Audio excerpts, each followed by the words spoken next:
is the gratitude day too. We celebrate our anniversary and also to show our gratitude to our friends and our family, our ancestors who passed away, to dedicate the marriage to them. Thank you for coming.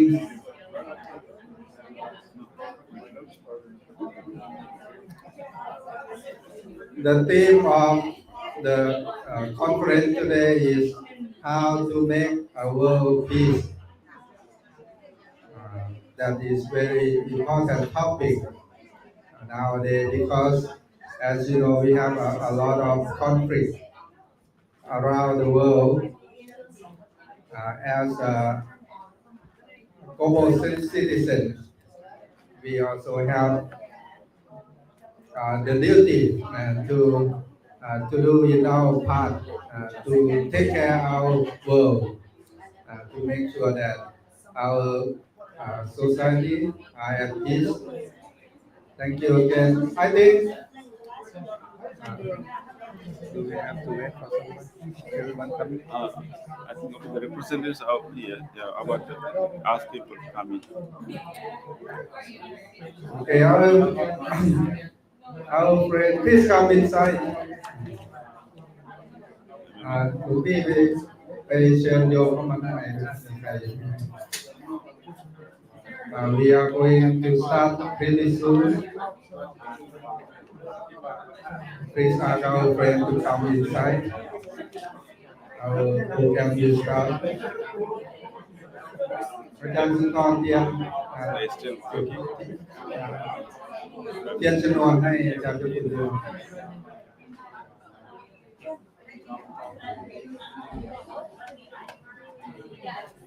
โยมเดี๋ยวเราจะเริ่มพิธีแล้วเนาะขอให้ญาติโยมอยู่ในความสงบเนาะเราจะได้เริ่มพิธีในช่วงแรกของรายการเนาะจะเป็นการจุดธูปเทียนบูชาพระรัตนตรัยหลังจากนั้นก็จะเป็นการกล่าวต้อนรับโดยท่านอาจารย์เจ้าคุณพระวิเทศวัฒนาพรแล้วก็พระอาจารย์เปมะก็จะได้แนะนำผู้ร่วมเสวนาในวันนี้เกี่ยวกับการสร้างสันติภาพแล้วก็หลังจากนั้นก็จะใช้เวลาประมาณ2 ชั่วโมง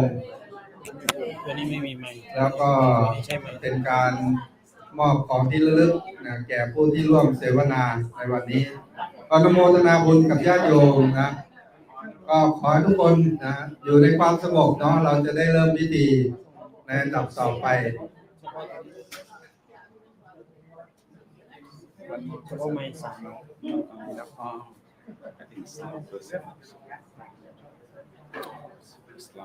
ก็เหลือเวลาอีก5 นาที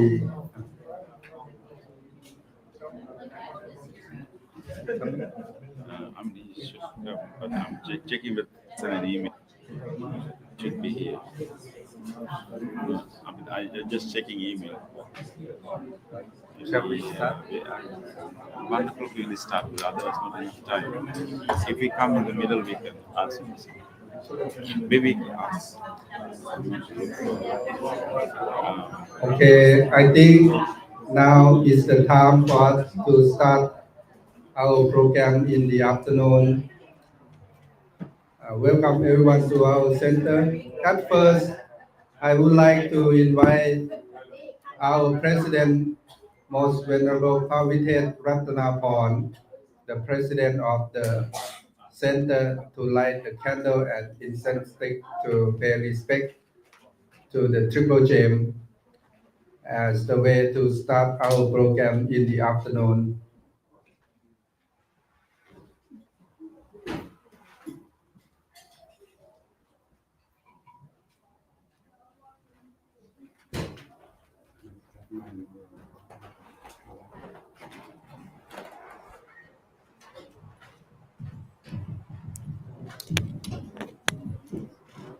We will lead a short prayer.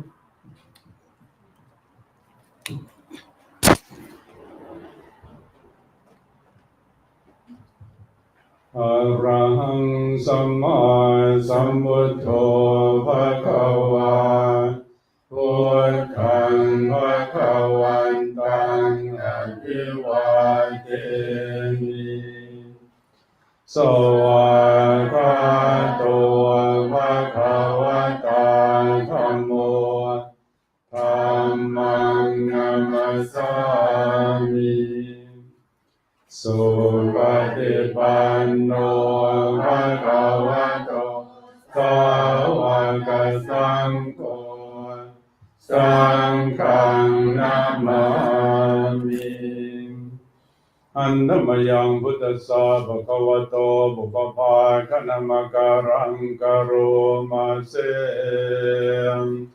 นะโมตัสสะภะคะวะโตอะระหะโตสัมมาสัมพุทธัสสะนะโมตัสสะภะคะวะโตอะระหะโตสัมมาสัมพุทธัสสะนะโมตัสสะภะคะวะโตอะระหะโตสัมมาสัมพุทธัสสะ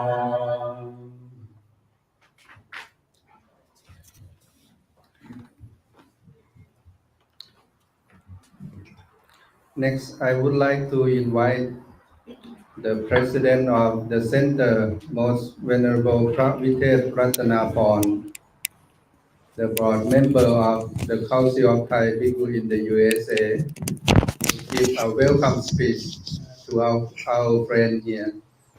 Thank you.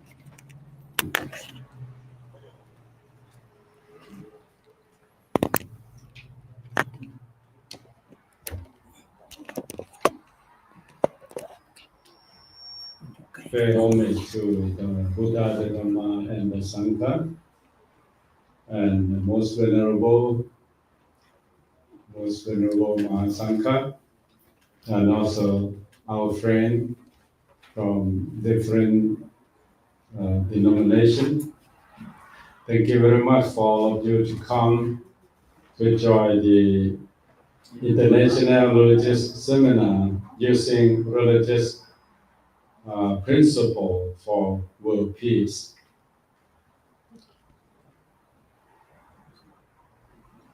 I would like to welcome the representative from the Buddhist Society of Pittsburgh, Bhante Pemaratna, from the Pittsburgh Buddhist Center, representative from Christianity, Reverend Lindy Barlow, from Christian Associate of Southwest Pennsylvania, Deacon Mike Kelly, Christ of Divine Sphere Parish, and Judaism, Rabbi Indy Finman from Jewish Community Center of Greater Pittsburgh. And Hinduism, Sanjay Mehta from Hindu Jain Temple, and from representative from Islam community, Reverend Dr. Shaman Jabi from Muslim Community Center of Greater Pittsburgh, and Reverend George was from Laughing River Sangha, Pittsburgh. And okay, please welcome, and also the member of the lady. Welcome you to the International Religious Seminar using religious principle for world peace. This seminar is supported by the National Buddhist Office in Thailand. We selected Wat Pa Thamra as the host for this event. On this occasion, we also celebrate the 14th anniversary of the opening of Wat Pa Thammaratna. This temple is one of the 128 Thai Theravada Buddhist temples in the United States, whose bhikkhus or the monks are supported and guided by the Council of the Thai Bhikkhu in USA. Today, the follower of the most compassionate religious leaders have a special duty to work for the establishment of peace in the world and to show an example to others by following their master advice. The Buddha said, all tremble at punishment or fear death. Comparing others with oneself, one should neither kill nor cause to kill. Dhammapada 129.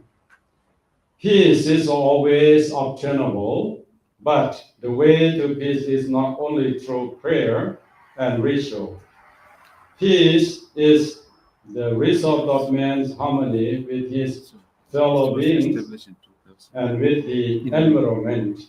The peace we attempt to impose by force is not long-lasting peace. It is an interval between the conflicts of selfish design and worldly condition. Peace cannot exist on this earth without the practice of tolerance. To be tolerant, we must not allow anger and jealousy to prevail in our minds. The Buddha says, no enemy can harm one so much as one's own thoughts of craving, hate, and jealousy. Dhammapada 42. The purpose of this seminar is to examine the teaching of major religions as they promote principles for world peace. Besides Buddhism, the religions include Christianity, Judaism, Hinduism, and Islam. The leaders of each religion will give a representation. The teaching of the religions can foster peace in the world cannot by violence and war today. Politics and technology cannot bring about the change of heart necessary for promoting peace in the minds and hearts of human beings. Furthermore, regardless of our own religion's denomination, we can all learn from the teaching of other faiths. The seminar is an interfaith dialogue designed to foster a deeper understanding between the various religions. We can gain a deeper understanding of our own religion through the encounters with the other faiths.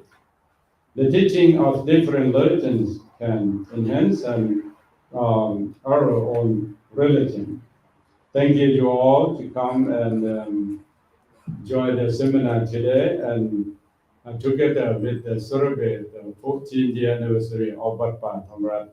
Thank you very much for your opportunity to present today. Thank you. Buddha be with you. Thank you.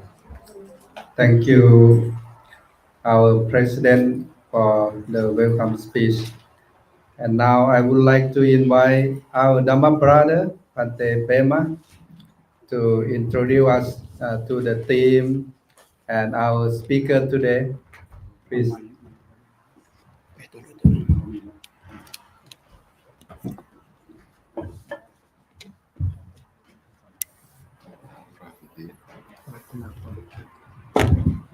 The most venerable Vidya Kratanapur, the chief abbot of the Wat Pa Thammarat, and distinguished members and representatives from different world faith traditions, and dear friends in the Dhamma.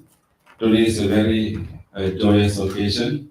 One is the 14th anniversary of this Buddhist center and also this important gathering of our faith leaders. When I see this table, how these faith leaders are sitting together and willing to share the wisdom that we can learn from our traditions to help each other. This is a great example that we can set to the world. And this is the kind of collaboration and harmony we need for the world. So I'm so glad that we are having it here, and I'm so thankful to Chief Abbot and Bhante Pia for thinking to arrange such interfaith gathering in their anniversary. In my own Buddhist center in Allison Park, I have not been able to organize such a thing yet. But they were so thoughtful to have such a gathering to have their anniversary. So I really appreciate their vision. So let us start our session, interfaith session. Our theme is using religious principles for global peace. I think here we need to pay attention to this term principles, because we are learning how we can use religious principles to enhance peace among the world communities. Because when we hear different kinds of conflicts happening all over the place, and sometimes religions are also mentioned. So people have a bad association, wrong association of religion with different kinds of conflicts. People use their identities. People use their own needs, maybe even agenda, to create problems and conflicts. I think religions, as the principles of religions, never move anyone to any form of violence. So if we simply focus on identities, which includes religious identities, and then there will be problems. But religious principles can really help us to go beyond our limited identities. So that is the goal today, to have that discussion. The first hour, we will invite different religious leaders to give about 10 minutes of their speech on key teachings and practices that are related to peace from their own traditions. So each speaker will talk for 10 minutes for the first part. And the second part, we would like to have a discussion, because in the first part they will be talking about principles and what the basic key teachings in their own tradition. But then we have a real challenge, how we can implement them.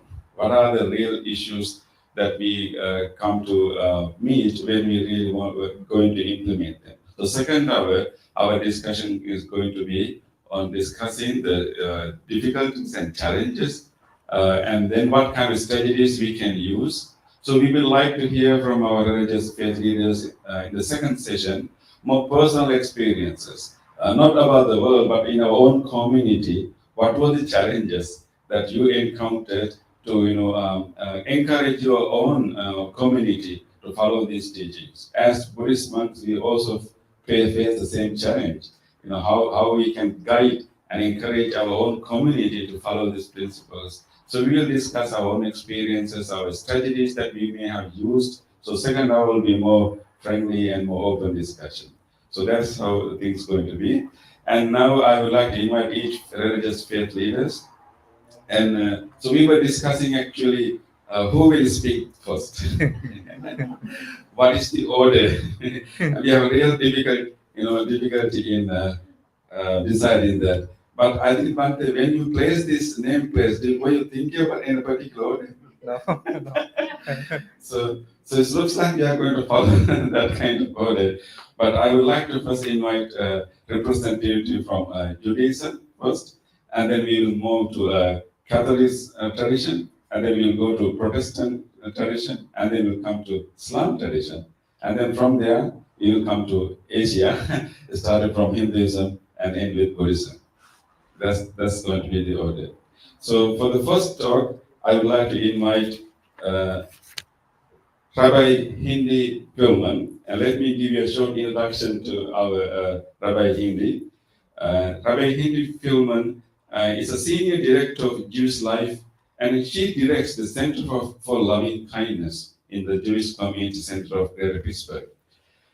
She was ordained at Hebrew College, a pluralistic seminary, where she also earned a master's in Judaic studies. She is passionate about bringing people together from all walks of life to share in our communities and celebrate our differences and normalize human experiences that are deemed shameful in close-knit communities. In addition to her religious commitment and mission, she also loved cold water sinks in lakes and making big pots of soup with fresh warm chara. Right? You'll be able to enjoy some soup afterwards. So. Thank you. Can you hear me okay? Should I use the microphone? Yeah. Is this on? Yeah. There we go. It says on. Great. Can you hear me now? Yeah. Okay, that one's a little better. Good afternoon. So just some housekeeping. My name, which is Hindi, is actually a Yiddish name. So Yiddish is a language that is a combination of Hebrew and German. And my name is Hinda, which means a female red deer, a baby female red deer. And my nickname's Hindi. I'm named after my grandma, my great grandmother. So if you're like, what is the religious connotation? Being in a space where I'm not Hindu, my name is just Hindi. So I'd like to clear that up. I know it's odd, but that's just who I am. As you were saying, thank you so much for having me here. And as you were saying, what's the order? It reminded me of the teaching that we have in the Talmud of the order in which the courts would argue a case. And they would let the youngest ones go first, so that by the time they would get to the more senior, more wise speakers, the younger ones wouldn't be influenced about what to say. So thank you for letting me go over here and let the wise ones have the last word. So what I would love to start off with just recognizing is that Judaism is actually a very confusing religion. It doesn't make any sense. It is a religion, it is a culture, it is a faith. And when I say that out of a place of love, because I like to take us back to when we first came to be known as the Israelites. And so that is a couple thousand years ago. There were our forefathers, Abraham, Isaac, and Jacob. Jacob is the name that we carry, but we carried his name when he was struggling with an angel on his way to go fight his brother. So right there, the name Israel, is the name that this angel gives Jacob when he's going to fight his brother. That is our namesake. And so if you can already imagine that, we're not actually starting from a very wonderful, peaceful name. We're starting from a name of somebody who's going to struggle and somebody who's going to defend. And so there already we see that the Judaism is very complicated. And we become known as Bnei Yisrael, the children of Israel. Jacob is never referred by this name again, but we become that entity. And we're not a single unit, we become the 12 tribes. And do those 12 tribes get along? Absolutely not. They try to kill their brother right away, Joseph, right? And so I remember when I first got here to Pittsburgh a little over a year ago, and I was meeting with somebody who really wanted to know more about the Jewish community, and he asked me to find one person who could represent all the voices of the Jewish community. And I laughed, because it's never gonna happen. We are never a unified voice. If you read one newspaper from a Jewish outlet, you're like, oh, that's what Jews think? No, that's what one part of Jews think. We are very, very, very, very colorful. We love to argue, and we all have different opinions. And in fact, arguing is part of our tradition. We have in our Torah this idea of arguing for the sake of heaven and arguing for the sake of harmony. And what do we see is the example of arguing for the sake of heaven? Our two teachers, so this is around the times of the destruction of the Second Temple, so around the time of Jesus, named Hillel and Shammai. And Hillel and Shammai were contemporaries, they studied together. And they disagreed on everything except for 7 things. Don't ask me what the 7 are, I don't know. But they completely disagreed on everything. Now, Hillel grew up in a very, very poor home and sort of wiggled his way in to the academic institution. Originally, they didn't want him in, he couldn't pay the fees, and he worked his way up into becoming the head of the institution. Shammai was a woodworker and a craftsperson, and so he had a job to do all day, and so his patience is much, much less. But the way in which they argue is really, really beautiful because they have complete respect for each other. And so there's a story told that there is an individual who was interested in converting, and he went to Shammai and he said, hey, Shammai, I'm interested in converting. teach me the entire Torah, the 5 books of Moses on 1 foot. And Shammai basically threw him out the door, dismissed him and was like, why are you bothering me during my work day? I don't have time for you. And then he went to Hillel and he said, hey, Hillel, I'm interested in converting. Teach me the entire Torah on 1 foot. And Hillel responded to him with one of our core Jewish principles of the Ahavta l'reacha kamocha, love your neighbor as yourself. And I love to think of it as this 1 foot of, it's literally impossible to tell somebody the entirety of Torah on 1 foot unless you have really good core inner strength. And Hillel was able to do that, but he did it with a value that has lasted throughout time. That what's the most important thing actually about our tradition, more than arguing, more than anything else, is actually loving each other. And in Hebrew, reacha means friend. Sometimes it gets translated as a neighbor, but it's actually our friends. And so it seems to be like repetitive. Why would we say, hey, love your friend? Of course we love our friends. Which reminds me of another principle that we have from King David, who said, Hine matovu manayim shevet achim gam yachad. How wonderful is it when brothers are able to sit together? And I was just teaching about this, and we were all examining what is the word brother? Why brother? And then we're like, oh, right. Remember that family dinner we had, and your brother was being a pain? Like, it is much harder for brothers to be together in a place of peace than it is for strangers. For me to be here with you all today is wonderful. It's much easier. You don't know me, I don't know you. We can take a picture, big smiles. If I tried to do this with my family right now, forget about it. Somebody would be 2 hours late, somebody would totally forget, somebody would say something mean, I'd probably leave the room crying. Like, it would just be much, much more harder. And that's really what the word is within Judaism, is really identifying what are those really, really, really difficult relationships. What are the hardest ones to have? And how are we actually going to create the space to have them? Can you give me a time check? Actually, I didn't look at my clock. I was not looking at it. 3 more minutes? Okay, great. Thank you. So, the other thing that I want to say that's a core principle, and then when we go through the second part, I'll talk about why I have a shofar with me. There is a really helpful prayer, at least helpful for me, at the introduction to the Shema, which is what I would say one of the quintessential Jewish prayers that is from Deuteronomy, when we proclaim God is one. And leading up to that section in the morning prayer, we open up that section with a blessing, where we acknowledge that God is one who creates day and night. Yotzer or uborei choshech, oseh shalom uborei esakol. Where God creates day and night, God creates peace, and God creates everything. And I remember when I was in rabbinical school, my first semester, I had moved from the mountains of Colorado to very, very busy Boston. It was a complete culture shock and made a big mistake. And we're not going to talk about what the mistake was. And I got in a lot of trouble. And I remember sitting at this prayer and feeling a real sense of relief that God is the one who created peace. And it's up to me to use that tool. I'm not the one who creates peace. Just like I'm not the one who has the ability to create a tree, but I do have the ability to plant it and nurture it. And I also have the ability to destroy it. That so too God created this element of peace that then I can use or I can misuse, but I'm not responsible for the creation of peace. That's too big for humanity, but I can tap into it when I need it and use it as a tool. So thank you for having me.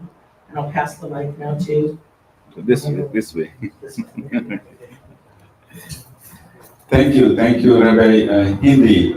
We know that it is Yiddish name now. Yes. How do you forget about your, maybe briefly, yes. Okay, so real quick, and we'll talk about it more. So right now we are in what is called the Asarat Yemei Teshuvah, the 10 days of returning, or the 10 days of exploring the areas where you may have missed the mark this year. We just celebrated our new year, Rosh Hashanah, last week, and we will be celebrating our holiest day, Yom Kippur, Wednesday evening and Thursday. And we blow a ram's horn on Rosh Hashanah and at the end of Yom Kippur for many, many different reasons. And one of them, which hopefully maybe we can talk about, is to remind us of the story of Abraham and Isaac, or in some traditions, it's Abraham and Ishmael, where Abraham is commanded to sacrifice his son, and he's about to do that, and then an angel says, "Don't do it," and a ram shows up instead, and he sacrifices the ram. And so we're doing this as a callback to remind God of God's promise to Abraham of taking care of all of Abraham's children. It also sounds like a cry, so it's that reminder to do our inner work of what we're crying about, and that plea. It's sort of like an alarm and call prayer. So at the very end, if we have time, we can go outside and I can try to blow it. I'm not an expert, but I thought it'd be a fun thing to just bring in. Yeah. Thank you. Yeah. Thank you, Reverend Hindis. Okay, now let us move to the Catholic perspective of the piece. So today we have Deacon Michael Kelly to represent Catholic community. He's actually from Monroeville, this area, so it's a local priest. So the Deacon Michael Kelly is from the Catholic Community of Christ, the Divine Shepherd. He has been in active ordained ministry for over 26 years and in the church ministry for nearly 40 years. Deacon Mike holds a bachelor's degree in communication from the University of Pittsburgh and a master's in systematic theology from the St. Vincent Seminary at Latrobe, Pennsylvania. Prior to his current position of pastoral associate for over 13 years, Deacon Mike worked at Verizon or Bell Atlantic for over 25 years and as a hospice chaplain for nearly 5 years. Yes, Deacon Mike. Thank you very much, and thank you for having me. One of the things that I did not put in there, and I probably should have, is I'm also serving as the president of the Moreno Interfaith Ministerium. And so many times we come together to discuss things that our traditions may see differently, but we work together for the good of the community. So you can have one more tradition from this temple next time. You can have one more member next I time. would love that. We've been looking for a Buddhist representative for a while. Thank you. I'm here to represent Christianity from a Catholic perspective. And in that, basically, we believe that Jesus has come as the Messiah. That is the core belief of our faith, of our religion, and the whole tradition of Christianity, in fact. Now, the problem with Jesus coming as the Messiah, from our perspective, is that what Jesus presented to the people of his time did not meet the expectations of the people of his time of the Messiah. He was very, very countercultural. They expected a king coming in and restoring Israel to its former glory. Jesus came to restore the people of God to their former glory, to bring salvation, to bring forgiveness of sins. So the very beginning of his ministry starts with, this is not the way things are supposed to be. This is not the way things are. But what Jesus is saying is, this is the way things are supposed to be. One of his most famous speeches is called the Sermon on the Mount. And in there, he begins with the Beatitudes. And one of the Beatitudes says, "Blessed are the peacemakers, for they will become called children of God." Later on in there, he begins to talk about his understanding of essentially what the Torah teaches. He is saying, you've heard it said, an eye for an eye and a tooth for a tooth. Well, I say to you, offer no resistance to the one who's evil. And basically, this is where he goes on to talk about, if someone strikes you on your left cheek, turn the other cheek.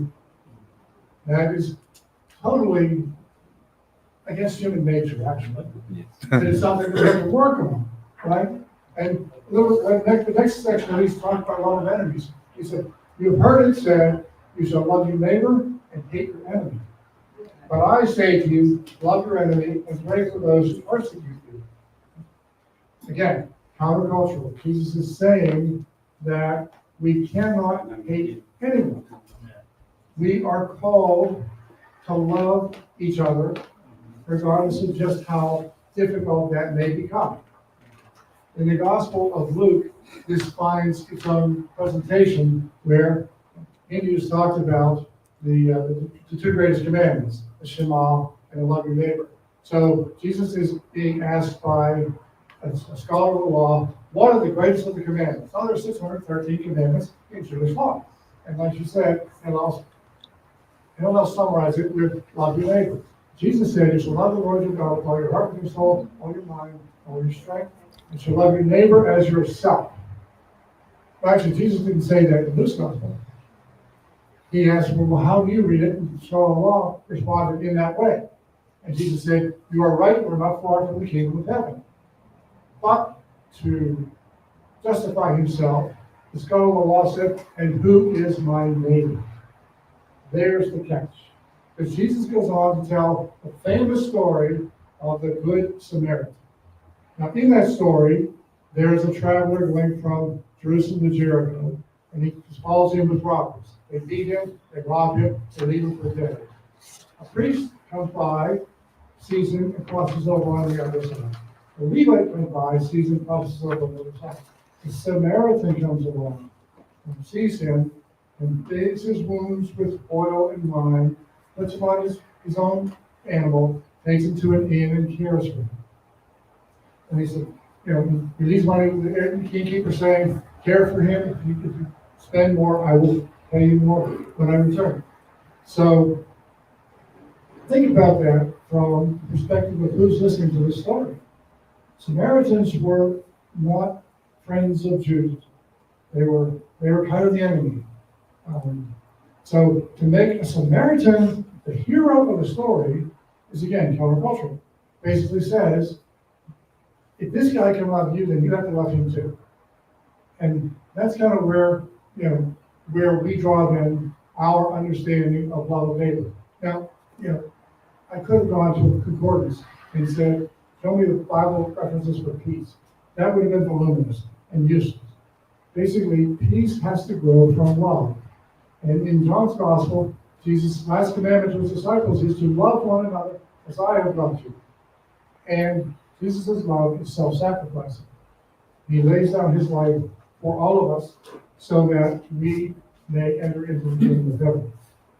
And that's kind of the image that Jesus is saying. You cannot hold anything against anybody. Now, in the Catholic tradition, particularly in the United States, Christianity has been wrought with wars throughout its whole history. We don't lie. We fight each other. We fight each other all the time. But there is, in the United States Catholic Conference of Bishops, there is a document about just war. And the first thing just war says is that war is never the first alternative. Peace and negotiation is always the first alternative. Now it does say that in face of unjust aggression, you can defend yourself. But it also goes on to say that essentially, I'm summarizing here, but essentially, with the advent of nuclear weapons, really can there be such thing as a just war? Because you're going to be killing people who have no reason to be killed. They're not combatants, they're basically other people. And unfortunately, America was the first one to use that force and use it unjustly against the Japanese people.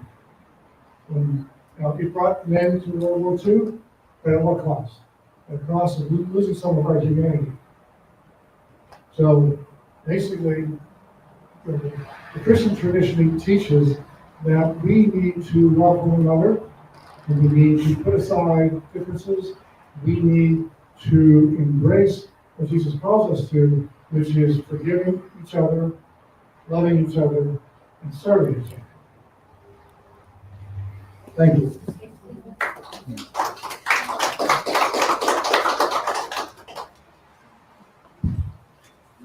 Thank you very much, Deacon Michael Kelly, for this very inspiring, touching sharing. Now we can move to the Protestant tradition, and we have Reverend Lily Barlow for representing that tradition. So she has served as an executive minister of Christian Associates of Southwest Pennsylvania since 2015. The first woman to be installed in this role in the Christian Associates in its 55-year history. She leads diverse coalition of 29 regional church bodies in the 10 counties of Greater Pittsburgh, the the Catholic, the Orthodox, Protestant, black, white, and of many races, liberal and conservatives, rural and urban. Together, these Christians speak and act together for the common good and build bridges between church and its interfaith, civic and community partners. Reverend Barlow is ordained in the United Church of Christ and currently serves as the moderator of the UCC's Penn West Conference. She grew up in New Hampshire and earned degrees from Mount Holyoke College and Andover Newton Theological School. She lives in Pittsburgh with her husband Gregory and their two children, Pippa and Ethan. So there's one more word for about Lindy. Actually, she's the actually anchor for all of our interfaith gatherings, and she keep everyone together and communicate everyone. So I approached her when I wanted to invite other faith leaders. Thank you, Lindy, for your help and for your role in Pittsburgh region to keep all of us together. So please, Reverend Lady Barlow. Thank you so much, Bate Pema. Thank you so much to this whole community for including these interfaith voices in this very festive celebration of this temple's anniversary. To the Chief Abbot and to all the monks of this place, to its members and friends, thank you for hosting us and for welcoming us this afternoon. So I come with a great deal of humility, not only to be the second Christian speaker on a panel, as usual Christians taking up lots of space, but also because I think Christians have a lot that we need to be honest about in our tradition. That over these last 2 millennia of Christian history, we have again and again practiced violence and domination and exploitation instead of peace. As I consider the religious traditions represented on this panel, at one time or another, my own tradition has made war against all of you. And we have convinced ourselves on each of those occasions that we have done so in the name of God. And it's not better amongst ourselves. You know, Deacon Mike is here. Protestant and Catholic Christians came to blows again and again over the centuries. If you log onto Twitter, you can see that happening even today. And even in the United States at this moment, we see examples of Christianity being used to support militarism and nationalism and even hate. So to speak about peace in Christianity is really an attempt, not so much for me to stand on a pedestal and speak about how great Christians are at being people of peace, but rather an attempt for me to draw my own tradition back to its most foundational values. Because at its heart, Jesus, the one whom Christians follow, was a person of peace. Christians borrowed a title that originates in the writings of the prophet Isaiah, and we call Jesus the Prince of Peace. Jesus, as a Jewish person, found the messages of love for neighbor and love for enemy in the Torah, in the Jewish scriptures. And Jesus taught practical practices that his followers could use to make peace, to actually follow through on his commandments that we love our neighbors and even love our enemies. So a couple of those practices. One of them is Jesus taught that conflicts should be resolved directly. That if you have a conflict with someone else in your worshiping community, you should first go to that person privately and try to address that issue together. If that doesn't work, Jesus says, then bring a couple of other people with you and go in a group of 2 or 3 people to try to address that concern. If it still doesn't work, Jesus says, then maybe address the whole church community should speak to that one person who's having an issue. And if that doesn't work, Jesus says, then that person should be to you as a Gentile or a tax collector. Now, it sounds like Gentiles, tax collectors, those were not popular people in Jesus's day. So it sounds like Jesus is saying, if you have a conflict with someone that you can't resolve, you should just give up entirely on that person and never associate with them again.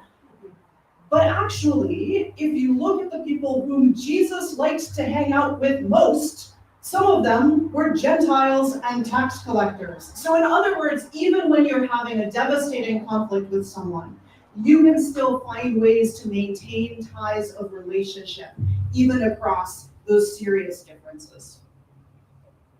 Another practice that Jesus taught is the practice of self-examination. Jesus is unexpectedly funny. There was one time when he said, how can you point to your neighbor and say, take that speck out of your own eye, when you have a log in your eye? So Jesus is asking his followers to focus on our own spiritual well-being, and to repent of our own sins before we attack others for the sins and errors that we perceive in them. And then Jesus, of course, also practiced forgiveness. And forgiveness is complicated and hard and really deeply challenging. For Christians, I think it's always bracing to remind us that Jesus did not only forgive people when they did minor acts of grievance against him, but Jesus actually forgave those who were torturing him in his last moments. That as he was dying on the cross, he announced his forgiveness for his torturers and for those who had persecuted him. One of the definitions that I really like is that forgiveness means giving up on any chance of having a better past. That, in other words, forgiveness means setting aside the things that have already happened and working collaboratively towards a new and different future. As I think about Christian history, I can point to a lot of different ways that Christians throughout the century have put these principles into practice. That just as I rehearsed at the beginning, all the ways that Christians have fallen short of being people of peace, that there are also outstanding examples in history of Christians who have taken peace seriously. I think of the bravery of the very first Christians who were persecuted by the Roman government and chose not to retaliate using violence.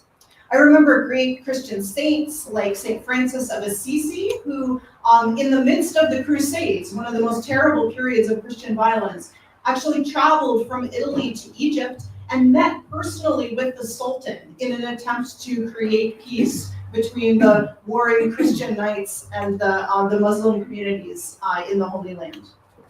I remember the great tradition of Christian pacifism practiced by groups like Anabaptists and Quakers who were willing to face imprisonment and even death before betraying their commitment to nonviolence. And then, of course, in more recent times, there's the history of the civil rights movement in this country, which was led by Christians such as Martin Luther King Jr., who were inspired by traditions of nonviolence in Eastern religions, and yet saw in those practices the potential for seeing the teachings of Jesus present in those practices as well. Now I know what the time check. Am I good? Good. Yeah.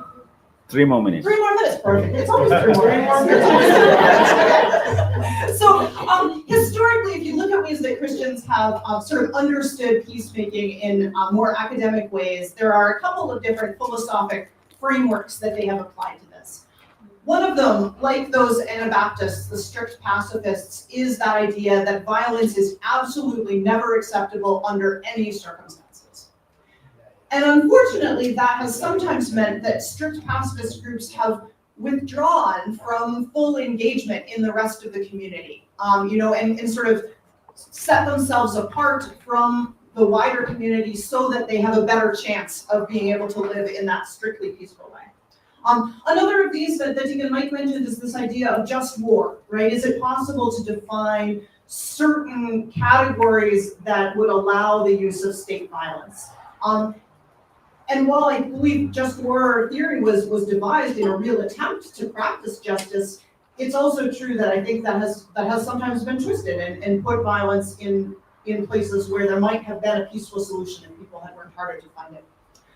In more recent years, Christians have started talking about just peace as a framework for peacemaking work. My own tradition, the United Church of Christ, an American Protestant Reformed group, started talking about just peace back in the 1980s. Around the turn of this century, the World Council of Churches also put out some declarations using the language of just peace. And And just peace suggests that in order to have true peace, you must also have justice in your society. That peace is not enough if it is just the absence of physical violence, but people are still being oppressed in many important ways. So just peace encompasses economic justice, environmental justice, human rights. It's a framework that acknowledges that there may be some rare circumstances in which armed force is the only way to protect people who are being harmed. But it acknowledges that any such use of violence is a failure of our faithfulness and our creativity and our community. So just peace really endorses the use of those non-violent resistance to evil, the kinds of practices that we see from leaders like Dr. King. So yeah, I'm looking forward to our conversation and just sharing more as we go on. Thank you. Thank you very much. We are on time. Thank you very much. Yes. So now we are moving to the other important tradition within Abrahamic religion, religious traditions, to Islam. So today we have the honor to have Imam Dr. Shamsun Al-Jabi with us to represent the Islamic tradition. So Dr. Shamsun Al-Jabi serves as the Imam and Educational Program Director at the Muslim Community Center of Greater Pittsburgh. A Yemeni American scholar and a community leader, he memorized the Quran at an early age and pursued advanced studies in Islamic theology, earning his PhD in Islamic studies. He has also worked as a marriage counselor, a youth mentor, an educator, dedicating his life to serving families and studying communities. Imam Shamsun is passionate about interfaith dialogue, humanitarian services, and building bridges of understanding and peace across diverse traditions. Yes, Imam. So I will spare you the time and I will time myself. I'm not going to bother you by asking. Bismillahirrahmanirrahim. Just like we had an ear infection, so I cannot hear with this left ear. So Bismillahirrahmanirrahim, in the name of Allah subhanahu wa ta'ala, the most compassionate, the most merciful. So if I'm raising my voice, that means I cannot hear myself. That's why I'm raising my voice. So my dear respected hosts, honorable faith leaders, and my brothers and sisters in humanity, Assalamu alaikum wa rahmatullahi wa barakatuh. That means may peace, mercy, and blessings be upon you all. I'm really deeply honored to be here with all of you in this beautiful place. And as it is my first time to be in a temple, so it is a very good experience for me personally. And I was so excited to be here. However, I came early, but I was looking around, looking for the place, and I got lost. And that's why I came 2 minutes late. So, in the beginning, actually, I'm going to divide my speech into 5 segments. 5 segments to make it easy. So the first one, I will start with a verse in the Quran, a verse in the Holy Book in Islam. Allah subhanahu wa ta'ala, the Almighty, says, يا أيها الناس إنا خلقناكم من ذكر وأنثى وجعلناكم شعوبا وقبائل لتعارفوا إن أكرمكم عند الله أتقاكم إن الله عليم خبير. This verse says, O mankind, indeed we created you from a male and a female, and made you into people and tribes so that you may know one another. And indeed, the most honored of you in the sight of Allah, in the sight of God, is the most righteous of you. Indeed, Allah is all-knowing, all-aware. And this verse basically is focusing on 3 different elements. And it is, I believe, the best verse that can fit in this beautiful gathering. The first one is talking about the common origin. As it says, humanity shares one origin. We are all the children of Adam and Eve. before color, before race, before religion. We are brothers and sisters in humanity. That's the first element that verse refers to. And the other element is the purpose of diversity. Our differences in culture, in language, in tradition are not reasons for us to conflict, but on the other side, as an opportunity for us to understand each other and enrich each other. Actually, like if you look around and I see myself coming from a different place and I see different races, different people, and it's just so amazing. And this verse says we created you from we made you different tribes, different colors, different races, so you can understand and meet each other and know each other. And it's just so amazing when I always think about this, as we have a different verse in the Quran, which speaks about how many languages that human being can speak. Imagine that we did not come to a point where we can calculate or even count how many languages in the world. And imagine just like one single organ in our body, the tongue, speaks all those millions, maybe trillions of languages. It's just so amazing. Imagine if we speak the same language, if we have the same race, if we have the same color, if we believe in the same thing, our life is going to be very boring, right? It's just true. That's why Allah subhanahu wa ta'ala, the Almighty, says, we have created you and made you different tribes so you can learn and explore one another. So the third element in this verse is the true honor. At the end of the verse, Allah the Almighty says, Inna akramakum, the most honored and the most elevated, the highest people in the sight of Allah subhanahu wa ta'ala are not the Muslims, are not the Christians, are not the Jewish. He says, those with the righteousness, those with the best character. Can you imagine that? The best character, regardless of your faith, your race, your ethnicity, the best character is the one that will be honored in the sight of Allah subhanahu wa ta'ala. So that's segment number one. Number two, I'm going to share with you some of the essence of Islam as a religion of peace. The word Islam, if some of you have heard before, Islam is derived from the word salam, Islam and salam. That's why every time we meet each other, we say, Assalamu alaikum, peace be upon you. Every time Muslims mention a prophet, all the prophets, Jesus, Muhammad, Abraham, Jacob, all of them, we say, we have to mention after we say their names, peace be upon them. Assalamu alaikum.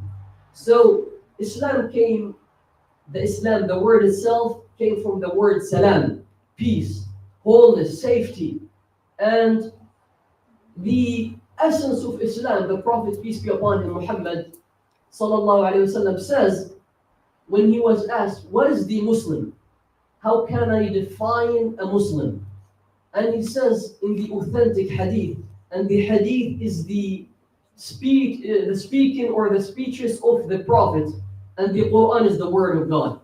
And the Prophet says and defined the Muslim as al-Muslimu man salima an-nasu min lisanihi wa yadihi. He says a true Muslim is the one that people are not harmed by his tongue or his hands. That's the authentic hadith that defines a Muslim.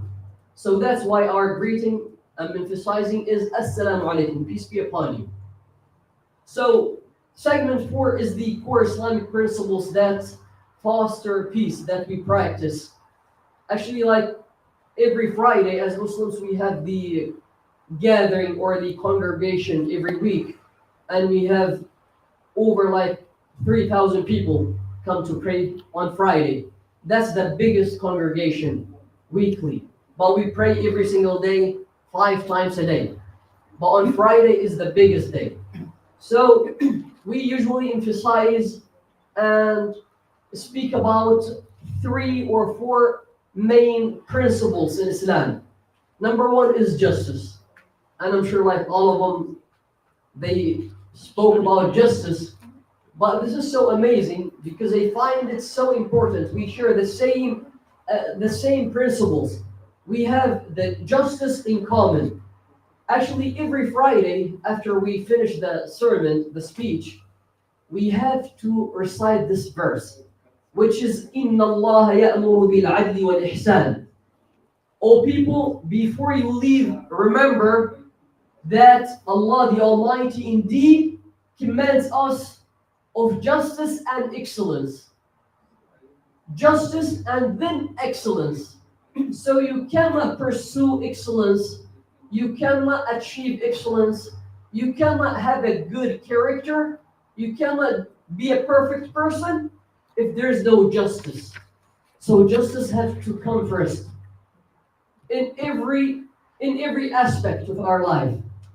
Even in the following verse, he says, the Almighty, وَلَا يَجْرِمَنَّكُمْ شَنَآنُ قَوْمٍ عَلَىٰ أَلَّا تَعْدِلُوا اعْدِلُوا هُوَ أَقْرَبُ لِلتَّقْوَىٰ. He says, even with those people that do not agree with you, those people that fight with you, when it comes to justice, you have to treat them with justice. Even if you don't like them personally, you have to treat them with justice. So there's another beautiful hadith that we usually mention on Friday, that the Prophet, peace be upon him, says, إِنَّمَا بُعِثْتُ لِأُتَمِّمَ مَكَارِمَ الْأَخْلَاقِ. I was primarily sent to you. My only mission was to perfect your character. To perfect your character. And this past Friday, we were speaking about a beautiful statement about gossiping, backbiting. And then we mentioned the hadith, a statement of the Prophet, where he says, مِنْ حُسْنِ إِسْلَامِ الْمَرْءِ تَرْكُهُ مَا لَا يَعْنِيهِ. From the perfection of a Muslim character, to be a good Muslim, from the perfection of a Muslim character, that you leave what does not concern you. If something does not concern you, do not go and put your nose in that place. So that's one of the perfection of a Muslim character. And number two principle is compassion. Allah subhanahu wa ta'ala says, and he's speaking to the Prophet Muhammad sallallahu alayhi wa sallam, and he says, وَمَا أَرْسَلْنَاكَ إِلَّا رَحْمَةً لِلْعَالَمِينَ. We indeed verily have sent you only for one mission, as a mercy to the world. That's the only mission we sent you for, just as a mercy. And then number three principle is forgiveness. And I don't think that I should emphasize and speak about this as they spoke about forgiveness. But let me just mention something about forgiveness. Sometimes it is not from the excellence. That's how we see it as Muslims. Justice comes before excellence. And from the excellence that we forgive. But let's say I spoke about this in the Friday sermon, and I said if somebody comes and he harms you, and he wrongs you, and he assaults you the first time, and then you forgive. Second time, you forgive. Third time, you forgive. Basically, you have to evaluate the situation. And this is the human nature, and this is justice. Because if you keep pardoning that person, forgiving that person, and he does not learn, he would go and harm another person. You are basically allowing that person to keep transgressing other people. And this is not from the excellence of character.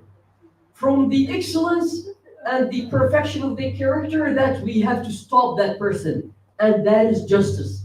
Justice, that you have to stop that person from harming other people. Not in a way of from the perspective of avenging or revenging or harming him, but we are stopping him from harming other people. That is justice. So sometimes forgiveness should be in a different way.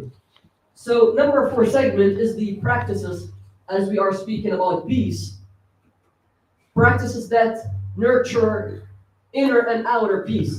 Muslims, basically, we pray 5 times a day. And also we give charity, 2.5% of our wealth or profit, annual profit every year. And if we think about these, and also we do fast the month from Ramadan every single year, we fast the whole month. And also, speaking about these principles, we have 5 pillars of Islam. To become a Muslim, we have 5 pillars, and prayer and charity and fasting, they are 3 pillars of the 5 pillars of Islam. And looking at these 5 daily practices, prayer, charity, and fasting, they are all basically part of making peace. Because when you pray, you take a break for yourself, for your heart to be connected to God, and to be modest, and to discipline yourself, and to kick the ego, and reminds us to seek peace within before spreading it out. We take that usually 5 breaks every single day to be connected.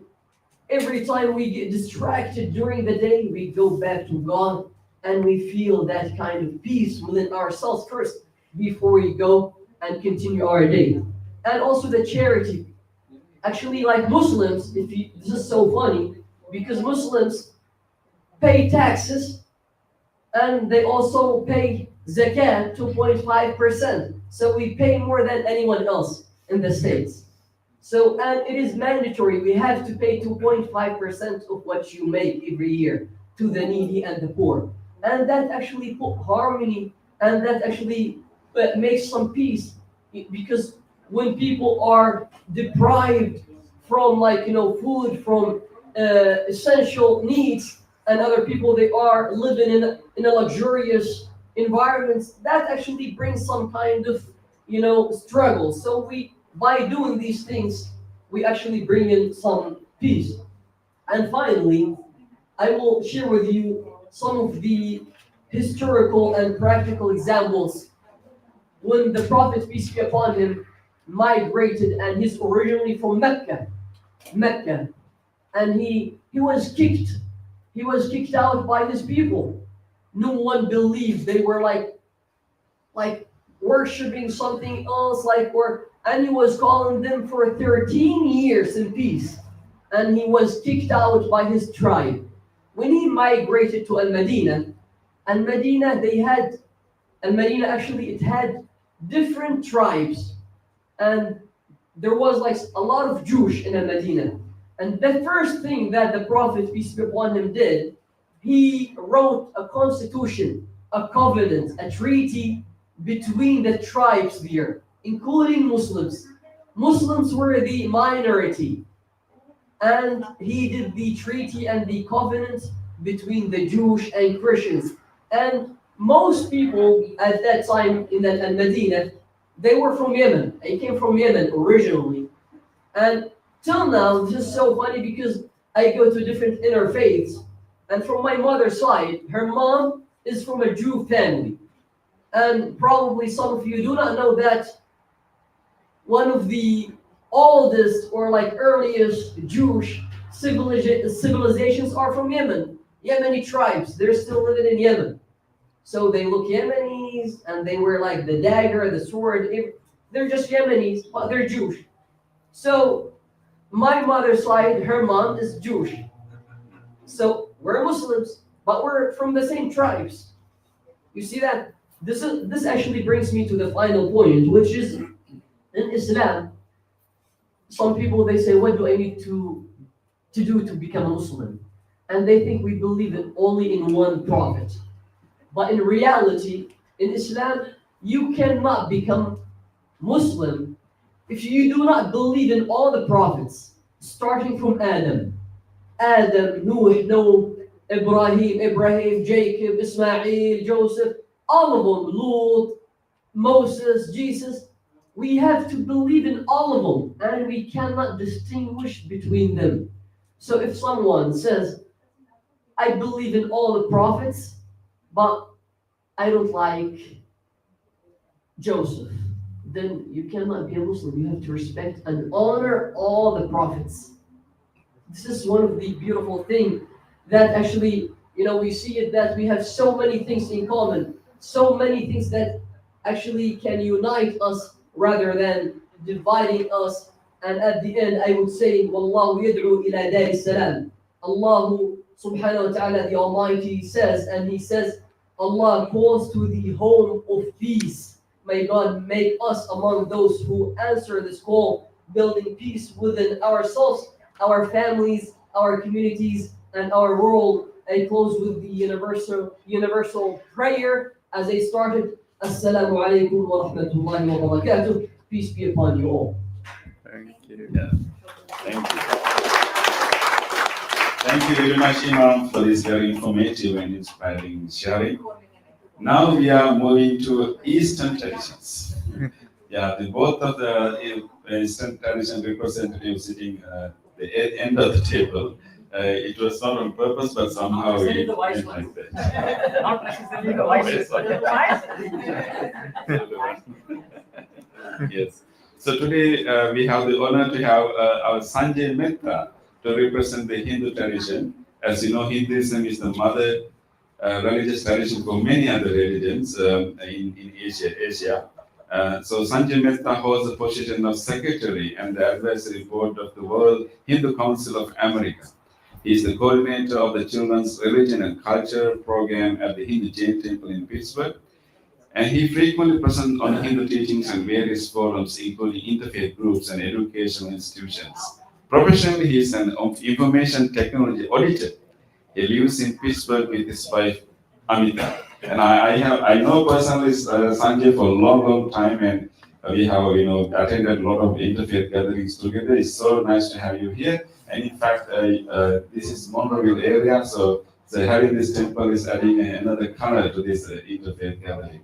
Yes, Sanjay. Okay, so if you don't mind, I can stand and talk, right? Please. Sitting for a long time. So one thing before we start, sit straight, all of you. I know it's like 1 hour of listening, it's too much.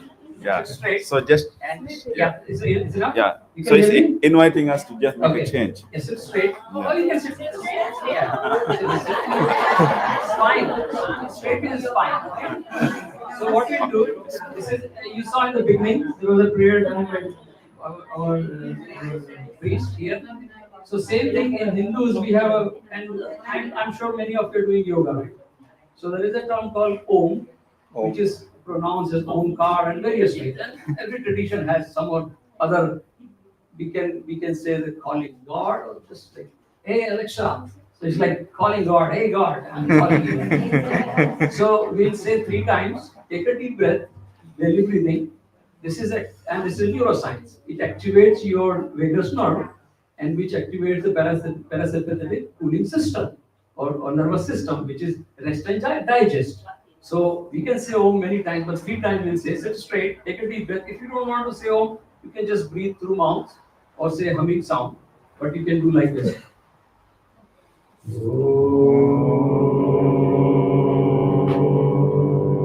do 3 times.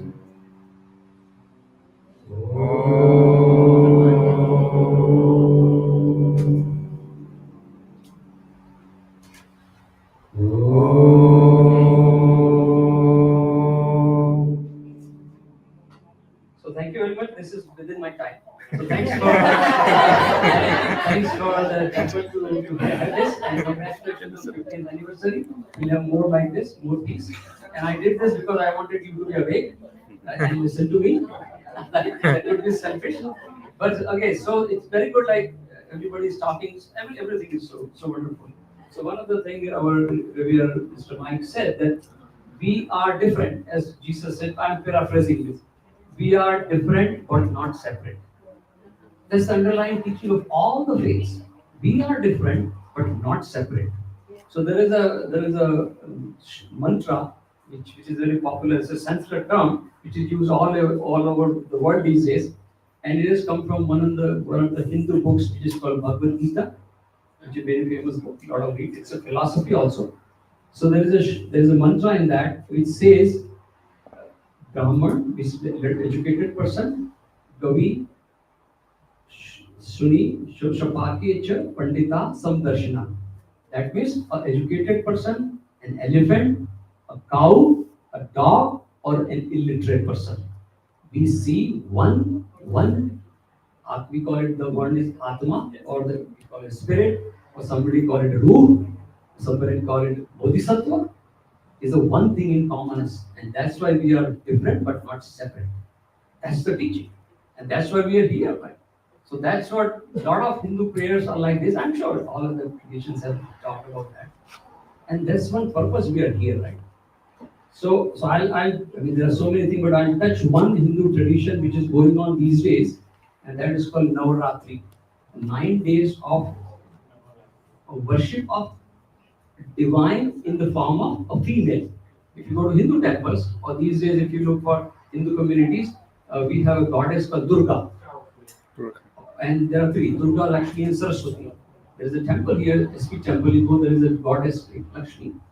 So we, during these 9 days, we do fasting and worship divine in female form, which is very popular in Hindu tradition, that divinity can take female form also. For these 9 days, so you have a prop, right? For to show that there is a Jewish tradition. I have a living prop of that today. Hey, Krisha, can you stand up? So we went to her home day for yesterday, and then during that divine worship of mother, we worshipped those girls, and she was one of those girls. So by chance she is here. So there is a living prop of that tradition. So the purpose of that, because in all of us, the divinity which we call it Shakti is a power which presents in all of us, and we need that in three forms. One is we need Shakti is like a physical and mental strength. We need that power. We call it Shakti. Shakti is a very popular word these days. You can find it is the meaning of its power. So we need a mental and physical power. That is first 3 days of worship. We call it Durga. We worship her in this form that we need mental and physical power. Then comes the second. We need the prosperity. We need the resources to live, like all this, like temple or all kind of things these days, computers and cell phones, everything. Even to donate, I had to earn to donate. So that is called prosperity. So Lakshmi, the second form of goddess is Lakshmi. In some Buddhist tradition also they do that. So Lakshmi is, I need resources. So we worship that because I need resources. But what happens, our teachers say that when you have power, physical and mental power, when you have resources, you become arrogant. That's what we talk about. That. Arrogance comes by default, right? We know, especially in America, we see that Americans are the best. I'm American, right? So my kids are born here. America is the best, right? It is true, but that's kind of arrogance. So last 3 days you worship Devi in the form of Saraswati, which even some Buddhist traditions also in India, Jain tradition. Saraswati means a goddess of knowledge. So we need prosperity, we need physical strength, but we need this intellectual, not intellectual for the sake of arrogance. Intellectual in the sense of humility. An educated person is what? Humility, humbleness. See, I'll give a very quick example. There is a company called LinkedIn. They had their HR. They did interview one time. And you know what they do that? When they call top level interviews, they call the candidate, the interview, but they say that you take the Uber and come by the Uber, and we will make sure you drop by that, but come by the Uber. And after the interview, they'll interview the Uber driver. After the interview, they call the Uber driver. How was the person with you? This person is very intelligent, is educated, MBA and all those things. But did the person behave well with you? And the driver said, yeah, he was very humble. You will be selected. Humility is the key. And I'll give one example, simple example. Dalai Lama, everybody knows Dalai Lama, one of the Buddhist teacher. He wrote a book, Art of Happiness. If you not read the book. When the book was published, the publisher from America, they went to him and they said, within a week, it is a New York Times bestseller, millions of copies are sold. No expression on his face. And the guy said, are you not happy? And Dalai Lama said, did the book make people happy? Not 5 million copies, 5 million people. He said, yeah. He smiled. That is humility. So intelligence is, so that's why we need both. So this is that 9 days of Hindus have worship of Divine Mother because we feel that Mother is the power. And that's why Hindus have given that divinity in mother form, because mother, and we all know mother is power. We accept it. Ladies have power, right? So that's what this 9 days going on. So I just briefly touch these are many practices are Hindu. So one of that is divine worshipping the mother in divine in the mother form, to have like physical, mental strength, to have the prosperity, and to have the wisdom, because wisdom is humility. And so in fact, I'll tell you one. There are, and I'm a teacher, public speaker. I talk hours and hours, but that's not always we have given time, right? So when and all these examples come to my mind impromptu. Sometimes I don't prepare. So another example, Mahatma Gandhi, right? She talked about Martin Luther King. When Martin Luther King was asked, he never met Mahatma Gandhi. He never met Gandhi. So somebody asked, and he went to India after Gandhi's death. And somebody asked, oh, how do you feel here? He said, this is not a visit to a country. This is a pilgrimage for me. My role model lived in this country. And Gandhi was known for two principles he had popularly: truth, satya, and ahimsa. The truth and non-violence. So one of his ashram like this, or place, the rules were written. So somebody said, there are all the rules. Why don't you add humility into this? There's no humility. I mean, your rule has all the rules in the ashram that you have self-control, but truth and non-violence first. And he said, no. He said, no, you are rejecting humility. He said, no. If you practice non-violence, humility is outcome of that. You have to practice non-violence. Humility is byproduct. So same thing, wisdom, if we go to school, we go to religious schools, we go to some other college. The purpose is I become humble when I come out. So it is not about being just remaining a consumer all life, become a contributor. I'll give another example. I have one more minute. A Columbia University graduation speech. The president was giving his speech in New York, and he said to the students that if you go out of this college, you have all the instructions, but if you don't become useful to the society, you are just instructed, not educated. You have to go out and become a contributor to the society. So all these religious people have a responsibility. I'm a Sunday school teacher. When I teach kids like that, I'm responsible for making sure that I have a character we talk about. God needs a character.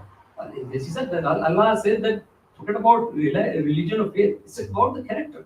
So all of us as a religious leader, and wonderful we do that, our responsibility is to make sure we build the character in ourselves and take the responsibility to build character in children or whatever people follow us.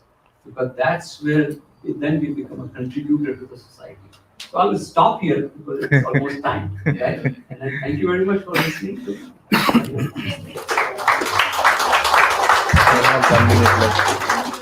Thank you very much, Sanjay Mehta, for this guidance and then valuable sharing with us.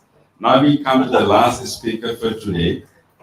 Is the representative from the Buddhist tradition. So we have our Dhamma teacher, George Huge, with us. So today we have the challenge to talk about Buddhism in the Buddhist Center. Yes. So George Huge is a member of the Buddhist Order of Interbeing, founded in 1966 by Vietnamese Zen Master Thich Nhat Hanh. And he has been practicing with multiple communities in Thich Nhat Hanh's Plum Village traditions of engaged Buddhism for last 22 years. In last 15 years, he has been in Pittsburgh. In 2015, he was a co-founder of the tradition's Earth Justice Initiative. And in March 2025, he received his land transmission as a Dhamma teacher. And George Huge is also an active member of the Laughing River Buddhist community here, and also Buddhist Society of Pittsburgh, a coalition of Buddhist centers. So thank you, George, and then it is your turn now.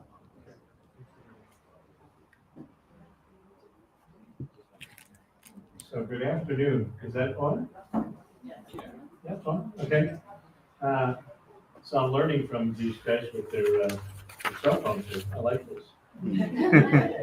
We start. Yeah. Yeah. We're talking about that. Thank you. My friend here put something in. So, due respect to teachers, their respected faith leaders and their respected monastics and lay community. Thank you for this opportunity to be here and with your celebration. Congratulations with your celebration. It is wonderful. I've been on your property a couple of times. I snuck on about 6 months ago to check on the tree that was planted during the visa 2 years ago, just to see how it was doing. I was one of the folks that Monte asked if I could help pull together a letter to our speakers to invite them. And I opened that letter with a quote. And that quote was from a book called Not Two is Peace. It's from Avatar Arida Samaraj, who was my brother's teacher for 55 years, a guru, Satguru. And his book is really about the prior unity of humanity, prior to us breeding countries and tribes and religions and all of the different names that we divide ourselves into. So his book is about trying to recognize the prior unity. And I think that when we talk about Buddhist principles, and here I am amongst the Buddhist community and reverends and abbots and teachers, I'm a little daunted, to be honest with you. But I think Buddhists share that not two is peace, I think is one of the core teachings for us. Our teacher, Thich Nhat Hanh, likes to say, we are here to awaken from our illusion of separateness. And it's not that we don't appreciate our individuality and the diversity, but in Buddhism, there are recognition of two dimensions. The historic dimension, which is what we're living in and what we call things by, and the ultimate dimension. And so a good example is the wave. Okay, we think of a wave, we think it's born, we think it passes away. We say, oh, gee, that wave is much more beautiful than that wave over there. Okay, that's the historic dimension, but the wave is the water. And when the wave, so Thich Nhat Hanh has always said too, enlightenment is when the wave realizes that it's the water. A good example, this is the flower right in front of us. One of the core teachings in Buddhism is no self, non-self. What does that mean? It means an emptiness of an individual self. So this flower is made up of non-flower elements. I'm made up of non-George elements, okay? I'm 75% cloud, all right? I'm made up of the mountain and all of the soil and the minerals. I've made up all these bugs in my gut, right? Hanging out in there and they're dying and starting over again. I'm made of the rivers and oceans. I'm made of the breath of the trees, and I give them back my breath, the breath of the animals. I'm made of my ancestors and all that they brought to me in terms of their vision and their understanding and also their challenges. So I'm not a separate being. I couldn't exist as a separate being. So this is a very core principle in Buddhism, and it's a principle that helps greatly in terms of peace when we really get down to understanding that we are a wave, yes, but we're also the water. Another core principle is impermanence, that nothing is the same from minute to minute. We're not the same from the time we walked in this door, right? And we don't want things really, some people do, but we don't want things to stay the same, right? We appreciated our 5-year-old daughter, but we also think she's a lovely young woman. We wouldn't want her to stay stuck there as a 5-year-old daughter, right? Everything is turning over in our bodies. Now, some people struggle with impermanence, and there's a lot of suffering for people in permanence. And really, the Buddhist tradition is divided into multiple schools, just like in other faiths, right? So we are here with the Theravada community, the School of the Elders. I am part of the Mahayana school, so the Zen tradition is in, lots of the Zen traditions are within the Mahayana. We know the Vajrayana, which is where the Tibetan community is. But we're all together still in the Pittsburgh Buddhist Society of Pittsburgh. We've taken a tagline for ourselves, if you will: many petals, one lotus, one root teacher, Siddhartha Gautama, right, the prince from India, who left and saw suffering outside the palace, and it stunned him. He didn't know what to do with it. This is out here, I'm inside having great luxury. What's going to happen there? So he wandered for like 6 years as an ascetic, until he sat under a tree and said, I'm not going to get up until I understand this. And became the awakened one, the Buddha, like Buddha meaning awakened. And when he did that, he went out and taught his teachings to some of the friends that he was hanging around with while he was searching for 6 years. That first thing that he taught him was the Four Noble Truths. The first truth is suffering exists. The second truth is why suffering exists, is our wanting to hold on to things, our attachments, our desires, wanting to really, because we're thinking small, we're thinking we're separate, right? But there is a third truth that well-being is possible. And the fourth truth is that there is a path, a noble eightfold path to that well-being. And it starts with right view, right reality. So what is that for the Buddhist? So part of that is just what I said, not two is peace. We're not a separate entity. And we start to understand our relationships to ourselves and the earth. We're not even separate from the earth. Like I said, I've got 75% cloud in me, also called water.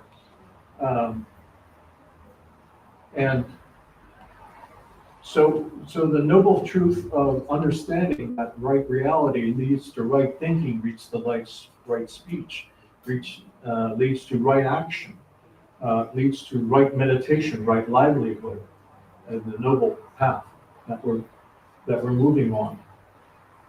And what we've discovered is that when we look at, there's three other things in Buddhism talks about is the three poisons. So greed, hatred, and delusion. And I really enjoyed a book that I've read many times. It's called Seeds of Peace. Seeds of Peace is by Sulak Sibarasca. He's a Thai intellectual Buddhist activist who had been exiled twice from Thailand, arrested. He was a very deep friend of Thich Nhat Hanh, our teacher. In fact, Thich Nhat Hanh wrote the preface and the Dalai Lama wrote the foreword to this book. And he talks about when you really start to understand greed and hatred and delusion, its core is suffering. It's coming from suffering. It's people that want to hold on to things. They want to hold on to things that are impermanent. You know, make America 1950 again. I hate to say that, but you know what I'm saying is that there was a vision of what we were, and that seems to be lost, and people are suffering from that. I'm not trying to mock their suffering, but that's where it's found, right? I had an aunt who always wanted to be 40 years old again, but even into her 80s, and she just couldn't deal with aging, and I watched her suffering from that. So greed, hatred, it all comes, and I appreciated Sulak's comment on that, from suffering. So what are the answers to suffering? So the first is to deal with ourselves, and that's where our practices come in. We like to say, peace in oneself, peace in the world. Actually, Thich Nhat Hanh liked to quote a Christian peacemaker, Abraham Musti, who was the one who really said, there's no way to peace. Peace is the way. And we say the same thing. There's no way to happiness. Happiness is the way. And happiness is not an individual matter. I cannot be happy. I have 5 daughters. If they're unhappy, I'm unhappy, believe me. But seriously, that was a joke, but it's true. Because I worry about them, right? And if my grandchildren are unhappy. So this idea of working on yourself, it's stopping the war. So one of the things that we like to say is, how do we end war? We stop the war inside. And another thing that I really appreciated, again from Sulak's book, so I could quote this. In Buddhism, we say that the presence of one mindful person can have great influence on society and is thus very important. We use the term emptiness of action or non-action to mean to act in a way that influences all situations. How am I doing? Oh, okay, got half a minute left. The most valued contribution of masters of the way is their presence, not their actions. The presence of virtuous people is the foundation for world peace. This non-action, this awakened presence is a fundamental contribution to world peace. And even though he isn't exactly my teacher, but he hung out with my teacher, Thich Nhat Hanh and Sulak Siddharaska co-founded the International Network of Engaged Buddhism Thinkers. I want to close with the statement because it has to do with those of us sitting around this table. He said, today's situation, now this was written in 1992, but it's still the same. Today's situation calls for peace. It is sadly true that most contemporary leaders, even in Buddhist countries, can be regarded as failures. Yet despite this, or rather because of it, I believe we will see a rebirth of the prophetic element of religions to challenge injustice and promote morality. If we Buddhists want to play a meaningful role in reinstating the virtues of peace and justice in the world, we need to be bold enough to question the present violent and unjust structures, not only the single acts of individuals and countries. And we will need to cooperate with Christians, Hindus, Jews, Muslims, and those of other religions and ideologies, asking questions like, why are we so good at producing far too much and so bad at helping where there is too little? So I'm probably out of my time. I would say the other core teaching of Buddhism that I have found is co-op-es, compassion. Compassion in myself, and then if I'm in argument and I'm in a fight with someone else, before I accelerate that, to stop and look at my own pain. Where did that come from? Maybe their pain came from someplace like that too.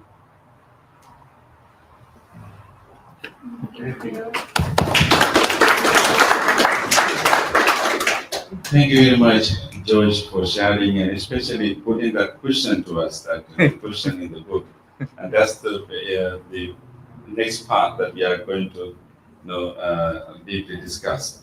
So we are going to the second session, second part of the session, which is we are going to have some discussion. And the second part, we would like to pay more attention to practical application of these principles and what are the challenges and what are the strategies that we may have used.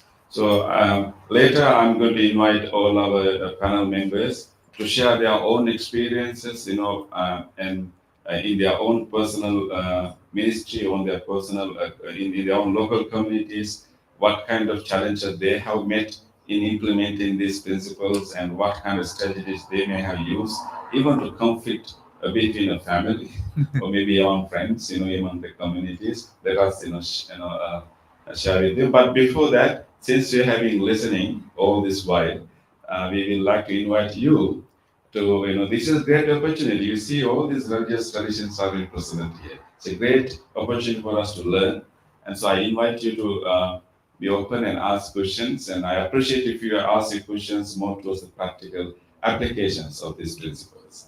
So please take your time and please feel free to ask questions from our panel. And then we will move to the next one slowly.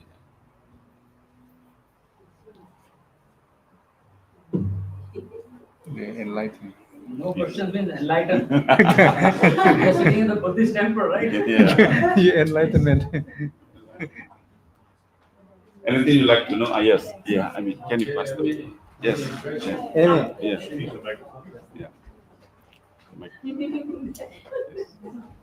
She's not enlightened yet.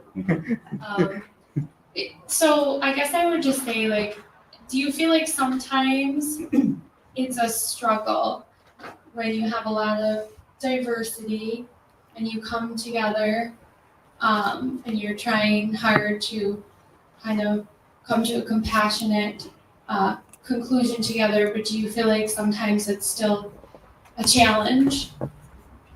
And if you have any examples or any words of wisdom, I guess. Go first. Sure. Can you pass the microphone? Thank you for the question. One of the things that I think we all experience is sort of a smokestack mentality. We are surrounded by people who are like us, who think like us, and so it becomes difficult to move outside of that smokestack. One of the greatest experiences that I've had in the last 13 years is being part of the Lord Faithfulness theory. We come together monthly to talk about issues that face our community, that face our world, and to do so in respect for each other's traditions. We don't always agree because we are human, but we try to work as one front for the goodwill, compassion, and justice for all people. That is part of our mantra, if you will, part of our declaration of purpose. We do that every meeting.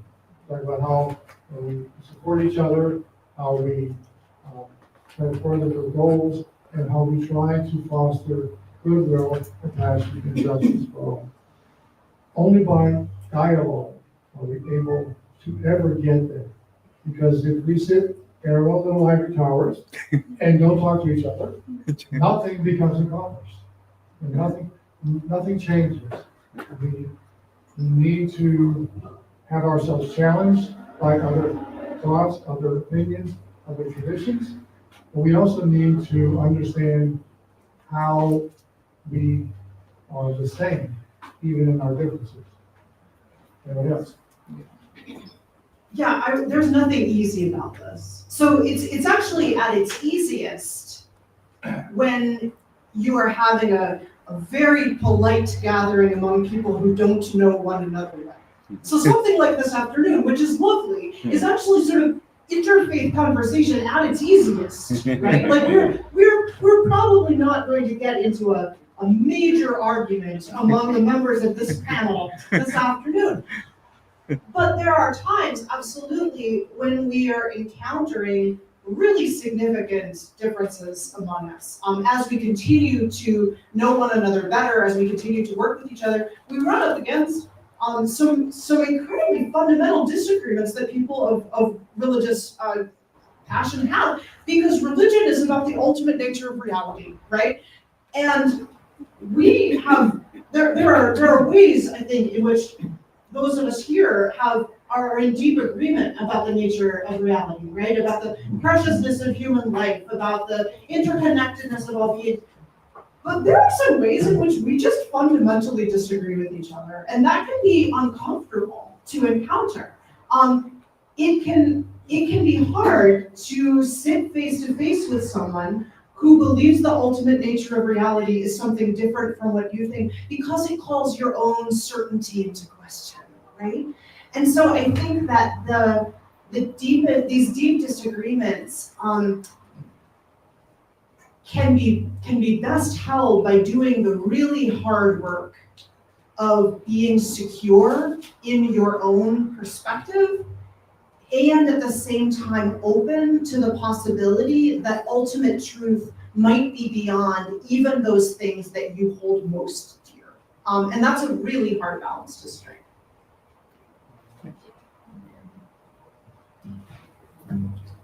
Can I? Yes, please. Okay, so I'll answer in two parts, right? One is, there is always a political force which we don't want to discuss, but it is out there.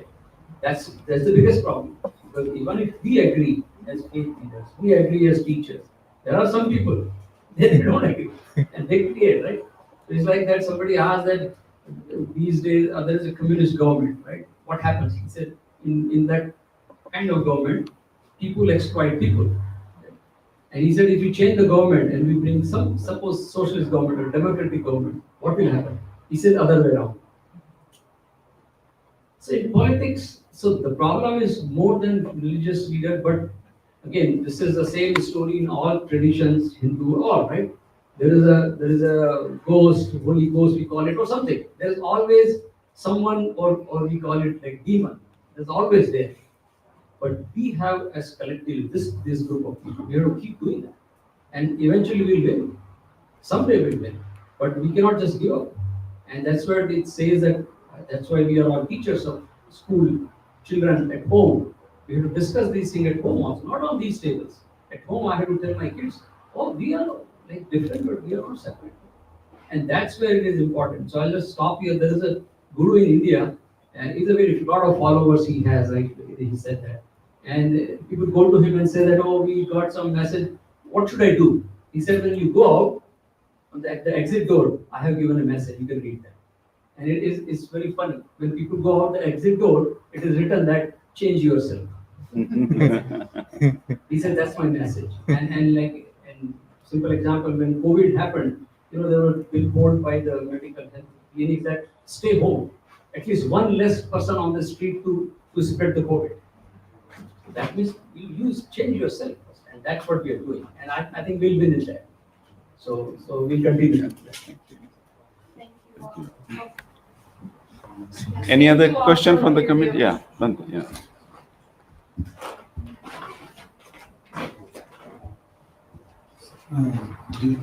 Yes. Dear respected teachers, my major concern is for my 6 granddaughters and future generations. And it seems like the environment and the international conflicts and the political climate is just straying us away from learning how to be brothers and sisters. And eventually, some of our Buddhist leaders just say, even if things fall apart, you need to practice deeper and deeper and become peace activists. So, I'm really concerned about my grandchildren and future generations. You guys start with that, and I'd just like to know your thoughts. It's like on this course of evolution, the ecosystem is in trouble, right? And either we do something to de-escalate our behavior, or thank you. Yeah, please respond. Yeah.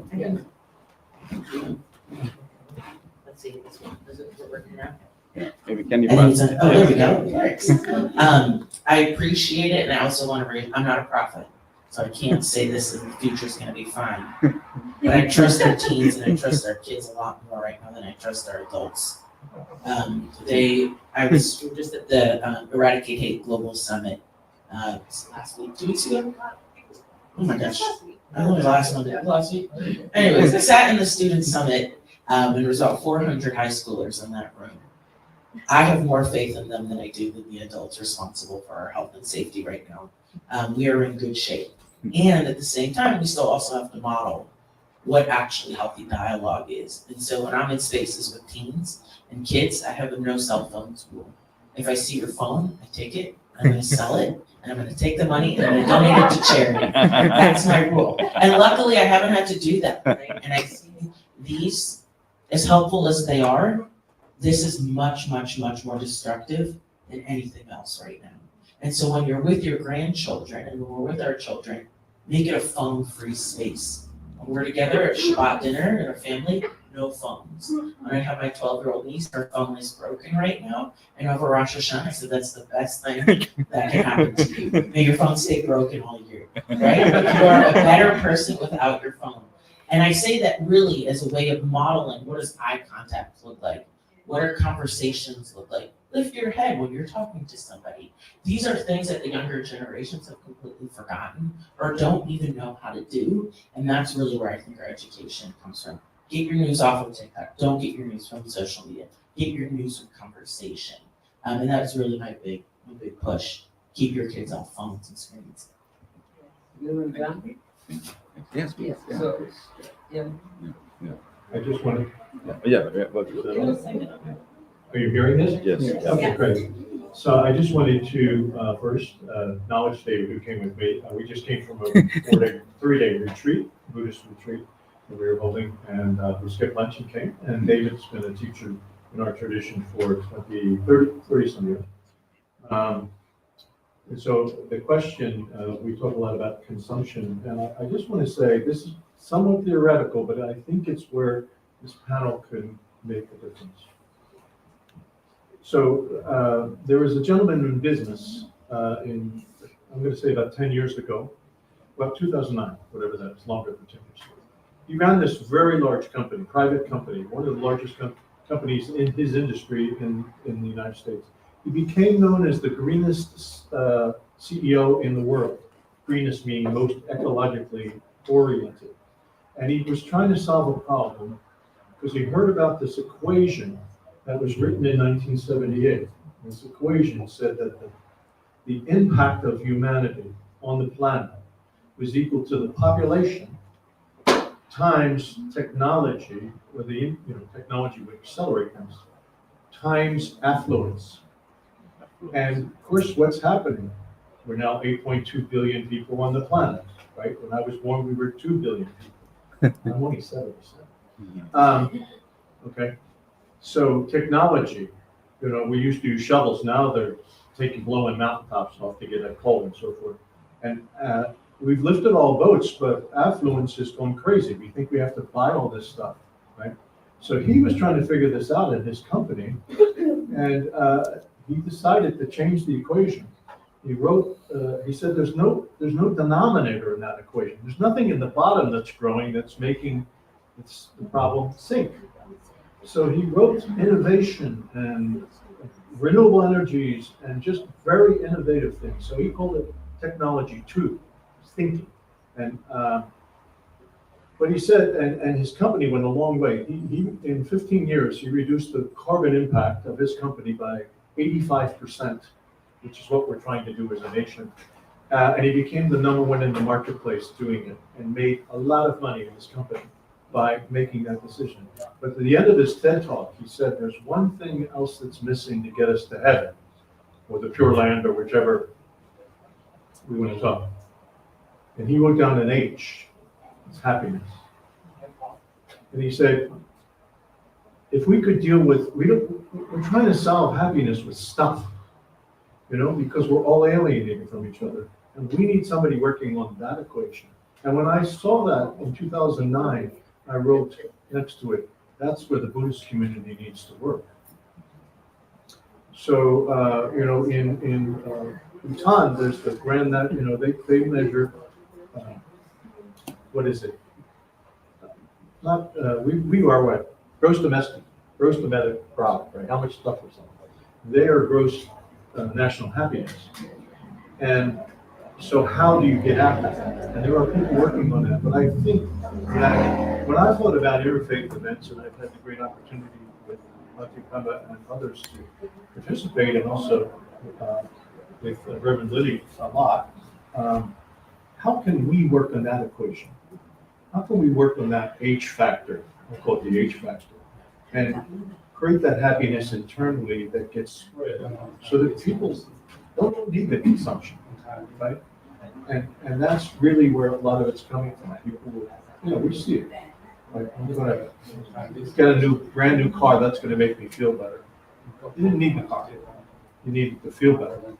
So I'm preaching here, but I do feel like it's an area where, how do we answer that question? I'm reading a book called The Culture of Happiness right now. It's from one of our teachers, actually, who was the director of gross national happiness in Bhutan for 8 years. And so he was working on how do you make that real? Yeah, I'll just share one example, which is very, she talked about iPhone, right? And then the founder of iPhone, Steve Jobs. And you all know that's in news. Steve Jobs, when he planned his memorial service, in smart time. He was cancer. So he planned his memorial service, and the memorial service attended by 500 top people. And everybody was given a return gift, which he planned. He told his daughter to give. And the return gift, when people came home, they opened it. It is called the book called Autobiography of a Yogi. If you're not read the book. It's a wonderful book, right? It's written by Yogananda Paramahansa. So the Autobiography of a Yogi, and the reason Steve Jobs wanted Steve Jobs, the one who has most intelligent person of this, you can say a few decades, right? He says, which is fine, we have wealth and everything, but at the end of the life, do you have self-realization? And that's what we are here for. All the goal of all these faith groups is self. I am the divinity within myself. I am the pure. I am the person who has character. So that's what Steve Jobs is saying. Please read this book and have self-realization. There are various ways are there. There's not one big way, but have self-realization that we are all one. We are all potentially divine. And that's what so it's a classic example, recent example. He's saying, so we have to continue to this God. Thank you. Thank you for the sharing. You can ask questions from our panel. We have a few more minutes. I would like to invite open invitation to our panel to share your own experiences in your mission. As we listen to you, we know that all our religious principles are actually in a way, I think we might say the counter-cultural and also counter-human in a way, right? So there's a big challenge for all of us to help our people to overcome this three poisons in Buddhist terms. So therefore we have a real challenge. So when we think about our own community, I would like to know from your experiences, what are the strategies that you have used to bring these religious values, these ideas to the people with all these weaknesses, all these illusions, and what you have done with your sermons, and and any other programs that you have managed. And I'm thankful, Hindi just shared, how she helped with the youth. So I would like to hear from you and just share with us, what kind of things you have done in your community to bring this message across. Thank you.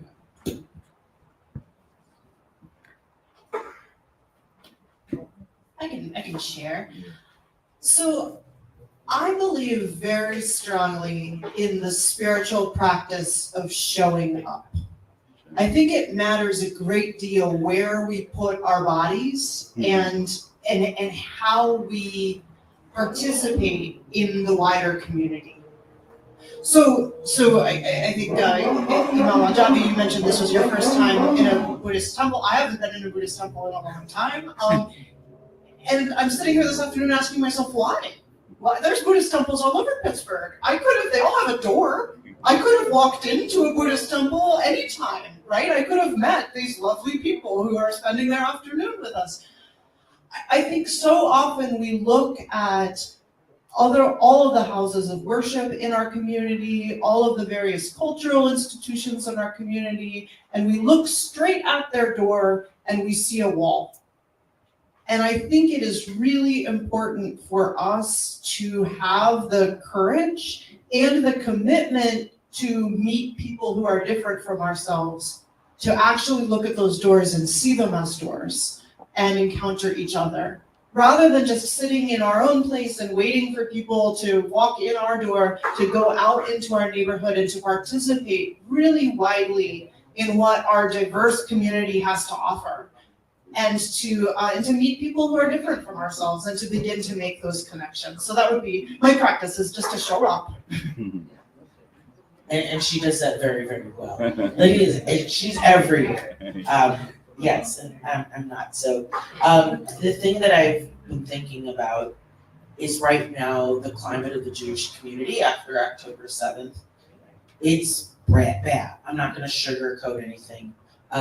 And I think sometimes we forget that what was happening before then is that there was basically a political war going on in Israel before October 7th happened. And Jews already and Israelis already were in so much disagreement and tension over the state of the government.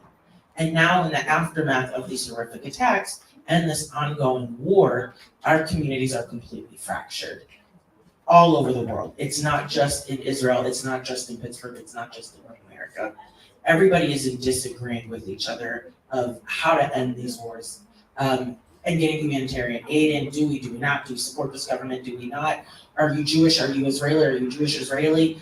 Families are ripped apart because of political differences and how we see things. And so this is happening in really very lived time. And so something that I do is, sadly, I try to be the peacekeeper in my family WhatsApp, and I've learned recently I don't need to take on that job anymore.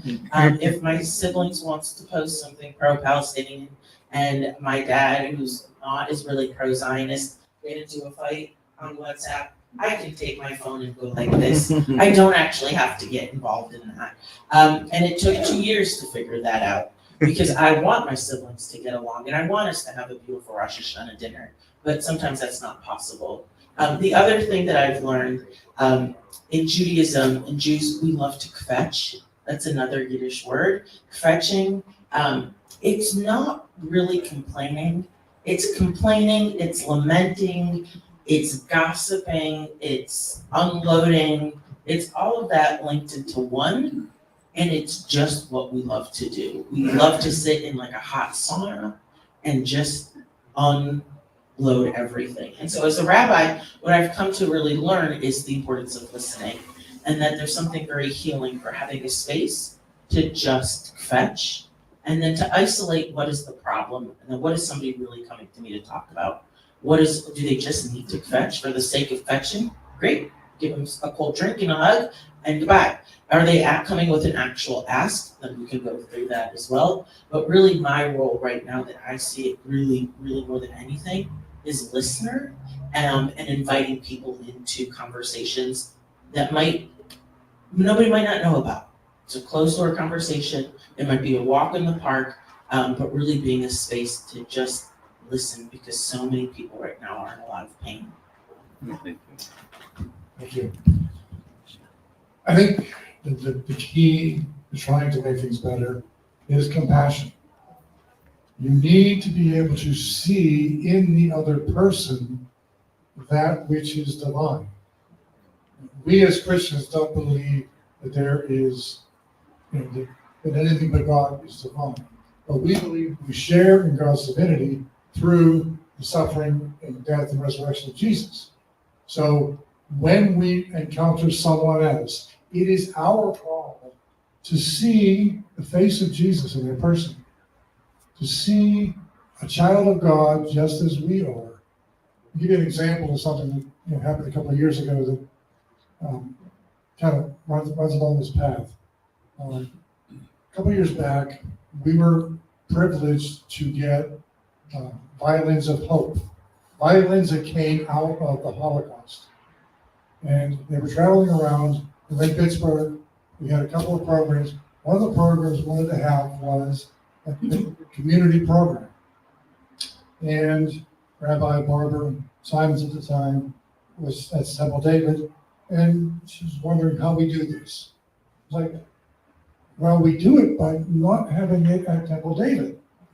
So I said, why don't we have it at my church? Because number one, my church is the biggest church around, probably.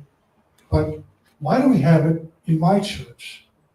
And we celebrate our core beliefs, our ideology of faith, if you will, by sharing a terrible, terrible moment in history, Kristallnacht, by talking about what happened, by talking about how we hope it never happens again, by talking about how we need to care for one another. Okay, yes. Imam, would you like to add something? So again, the question was what kind of strategies, because Yes. actually drifted from me. Yes. So I want to know what's the question again. Yes, in our own communities, what are the strategies that we have experimented to, bring the message, this beautiful messages of tradition to our own community? So actually, one of the things that we do in our center, basically, I'm a physician. I came here, when I first came to America, I came to study medicine.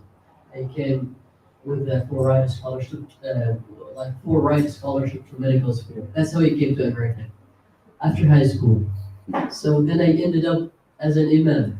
And after I studying medicine, studying like parasitology and different things, different fields, on the side, basically one of the misconceptions that we try to impose in our new generation, that sometimes being priest or being like a rabbi or be like an imam, that doesn't mean you should actually stay away or step aside from different fields, right? So this is one of the messages that we do in our community. Like sometimes kids, they come to me, they say, you studied medicine, and then how did you end up becoming an imam. I said, yeah, but I still like practice sometimes. And also on the side, I was, after like coming from Yemen, I came from Yemen directly here. And I was in the national team in California in martial arts, in the Taekwondo Federation for 7 years. And I used to go and lead the prayer, and I do the sermon, and I teach on Sunday school, and I go compete in the tournaments. And kids here are not exposed to such thing. One of the things that I found about our generation here, the kids, they know nothing about different people in different countries. So when you speak about them, like when sometimes I told them about like how different countries, different people suffer, like how, for example, till today, Yemen, where I came from, we live in mountains and we don't even have water. I have to walk 10 miles to bring some water and come back every single day as a kid, 9 years old. They don't know that. So basically, we are living here and we're taking things for granted. So this is one of the strategies that we always emphasize in our community, and we share with them, different stories, different scenarios, different perspectives from different places. And in our community, we have, I'm the only Yemeni origin in my community. I'm the only one. And the rest, if you go there, you see like different faces, different races, like from India, Pakistan, Bangladesh, Turkey, from the States, from Uzbekistan, Kyrgyzstan, different like Germany. And I was shocked when I came here. I'm the only one here. And one of the misconceptions, some people sometimes when they speak, or kids, they think about Islam, because we hold one of the strategies that we do nowadays in our center. We have a lot of interfaith, sessions and programs, and we usually, host a lot of university like students. They come every single week, and we have a lot of discussions, and we bring the kids, we bring the youth to be in that discussion, so they can experiment and they can, explore different ideas and different mentalities. And sometimes when people mention Muslims, your mind, especially like here in America, your mind goes directly to the Middle East, to the Arabic world. But as I mentioned, in Yemen, we have Jewish Christians, right? In the Middle East, the percentage of Muslims in the Middle East is only 11% of the Muslim population around the world. Can you imagine that? 11% of the Muslim population around the world are the Muslims in the Middle East. So the total number in the Middle East, 300 million, less than America, right? 300 million only in the Middle East who are Muslims. So we use a lot of, basically sometimes, we take them to trips to Africa so they can explore different places. They can explore different faiths. They can see different tribes. They can see what other people are going through and what they are suffering. Because here, as I mentioned, sometimes kids here, they grow up not knowing what the other people are going through. And this is our mission, to actually empower them and teach them and bring them to that circle. These are some of the strategies. And every single Friday, as I mentioned, concluding with this, that we always mention that, as the brother here mentioned, we're different, but we're not separate.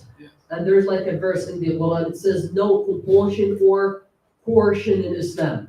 There's a verse that says, you worship whatever you want to worship, I worship whatever I want to worship, and then, but we can live together in peace.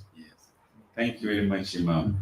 I think we have to really thank these wonderful panels and sharing deep thoughts and their own experiences. Can we all give a big round of applause for them? Now it's time to, I invite Bante Pia to invite our Chief Abbot to do the final talk and appreciation. Okay.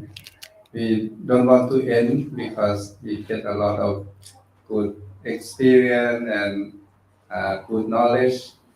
And now I would like to invite Most Venerable Dr. Pramitesh Ratanaporn, the President of Wat Pa Dhammaratana, to give a thanks and also a token of appreciation to our great speaker today. Please. Namo Buddhaya. Thank you for all of you to come and participate in this seminar.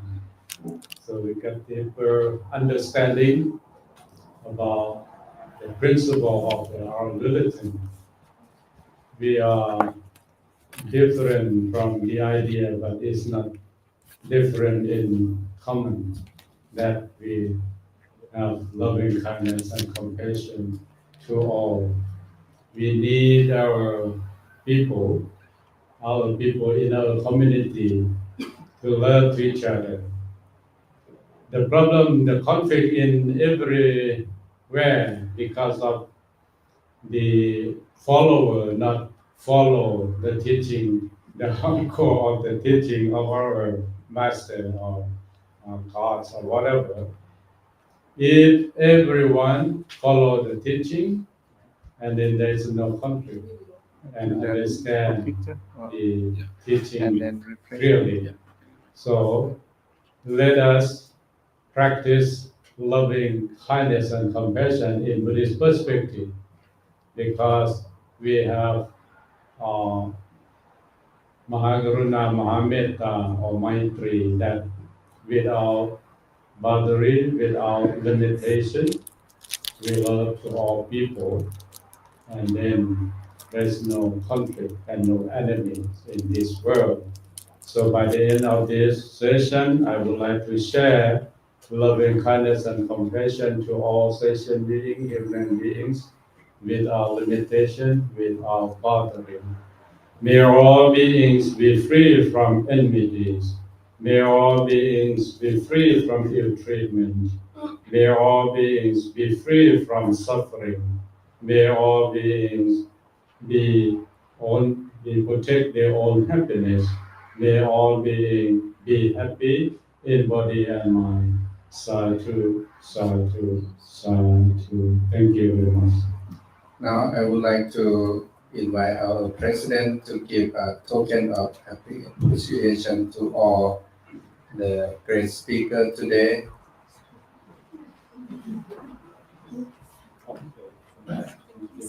Sadhu. Thank you for your time and your experience, your knowledge. Today we get a lot of good experience and practice. To sum up in 2 hours.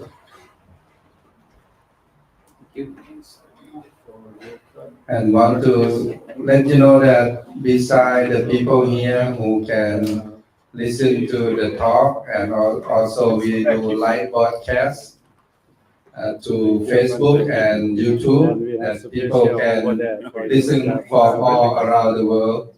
Thank you again. Okay, so last thing will be a group picture, and then of course refreshments are prepared for all of you, so please have some refreshments between you.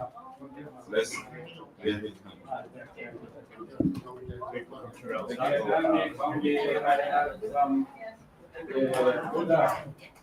I think you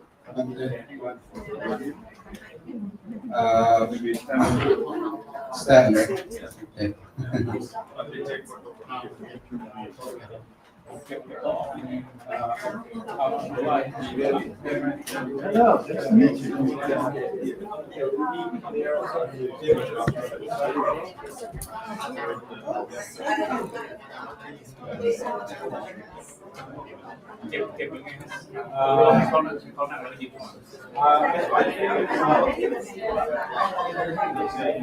Okay, now we have a group picture together.